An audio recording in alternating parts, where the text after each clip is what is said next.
There's a moment when I wake up and the world is still. The birds have paused their song. The snow falls more gently, and the rabbit in the parking lot is taking stock. Nothing hurts, nothing speaks, not even the scream inside my throat. For once, I hear a bell ring. Not the one at recess, but more like customer service. I have no complaints, but my body does. Time starts first in the crushed nerves of my hands.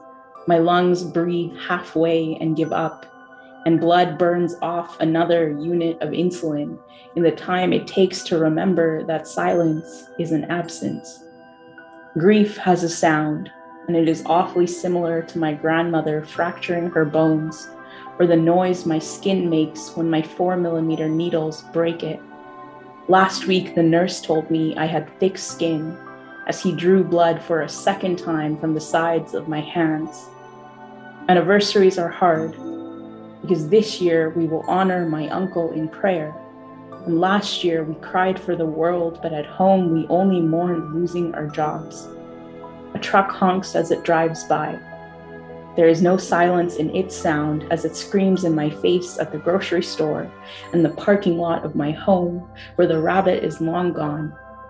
I am almost convinced I hate this body for being compromised instead of the world for compromising it. A friend buys plane tickets to Cancun, to Mexico, to wine country, and I do not blame them. I stock up on rapid tests and N95 masks and instant noodles. The boy in my class lets his nose show. When I wake up, I forget for a moment who I am and what I've lost. I forget the governments who have failed me and the way my mother cried on my birthday. But then I always remember, like the birds remember, that they must sing to herald the dawn.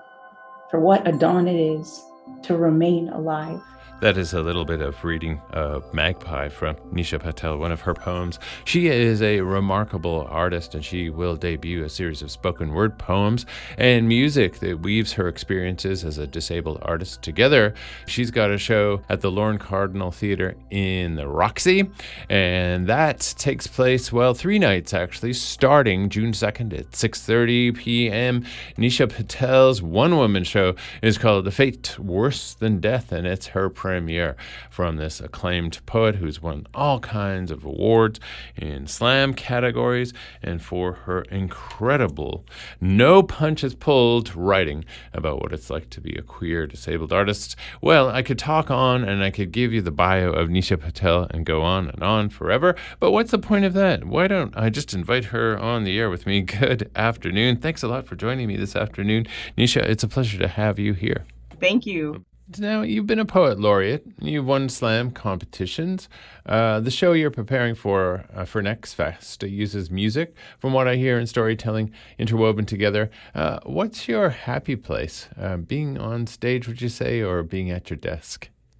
There is really nothing that beats being on stage. It's not really, I think, about, lights or even what room it is. It really is just like the joy of trying to tell a story and have people listen. And sometimes I've had as few as one person come to a show. I've had as many as, several hundreds to almost 1,000 people, where I'm in the bill or the lineup or I'm an opener or I'm forgotten. Like, it doesn't matter to me. Like, it just really is such a privilege to be on stage. And the desk is just part of the preemptive process. Okay, and so does it make a difference whether you're out front of one person or 100? Do you feel the vibe from the audience? Everyone brings their own sort of energy. Even on Zoom, when I was doing online shows, it was like a learning process to understand video energy as well as in-person energy. And I think, like, even with one person, there can be such a tension that's created between you and the audience, where you really can't play around. The audience can't really look anywhere else, but you can't also really offer anything but yourself. And you're going to be offering yourself at the Roxy Theatre as part of NEXTfest. Can you just give us touch on the thread of what A Fate Worse Than Death is about? Yeah, and so when I started studying disability theory, I did a master's at Queen's a couple years ago during the pandemic, and I came across this repeated kind of phrase that many of us have heard before, and it refers to disability and it refers to being disabled, where a lot of people would rather be dead than disabled. Mm. A lot of people say that, before they're actually in that space. Um, and there are a lot of people who still do genuinely believe it, because we've been told that disabled life is very difficult, it's very painful. And the notion is that it is better to be dead than disabled. You're less of a quote unquote burden and stuff like that. And I just really wanted to talk about, how even when things are difficult, which is the first half of the show, there's still a lot of imagination and joy that goes into living with disabilities. I'm happy to hear you bring out the thread of something a redemptive quality to the whole thing, because that is very sweet to hear. And there is an inherent vulnerability in everything you do, it seems to me, in your writing. And it seems as though you don't pull any punches, of course. Is there a part of yourself that you ever just save for you? Or do you think it's necessary to put it all out there? Yeah, it's so funny. I have spent so much of the last 3 years very, very isolated, and most of that time has been spent with my partner, who then became my fiance. And I think I share with him something I don't share with anyone else on stage, which is that I actually do just really love to laugh. Like, I really find a lot of joy in joking around and, banter and that kind of thing. And although it can come across on stage, like, you don't really get a sort of back and forth, almost like, I would say, friends around a bar kind of style. When you would sit at these tables as a younger person and you would just talk for hours, you'd pick on everyone one by one kind of thing. Everyone would talk about, their love life or Uh-huh. stuff at home or funny memories and stuff like that. And it's just like, that's actually such a big part of my day to day, that poetry is like this very serious space that's almost like something that is totally different.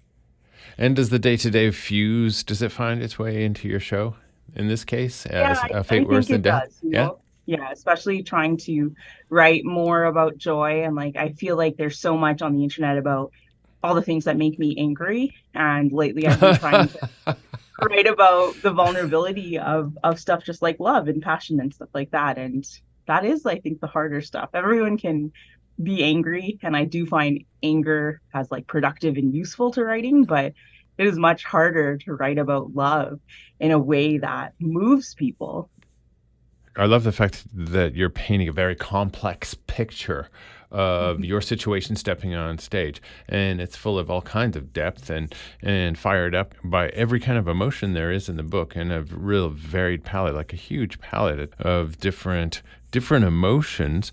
And this time music plays a part in your show, right? Yeah, I don't play a lot of instruments very well. I Hmm. like to touch piano keys. I like the sound they make. And so music became this outlet during the pandemic where you just kind of play around with sound, and you use sometimes digital tools. There's a lot of like controllers and that kind of thing, where you're able to create something which obviously isn't trying to replicate, a concert pianist or anything like that, but really does represent like the emotion of putting time into a thing that you love. And so music is such a big part of what I listen to and what I like taking in and attending shows and concerts and stuff like that. And being able to be a part of that world in a contributing kind of way was something that I really wanted to honor.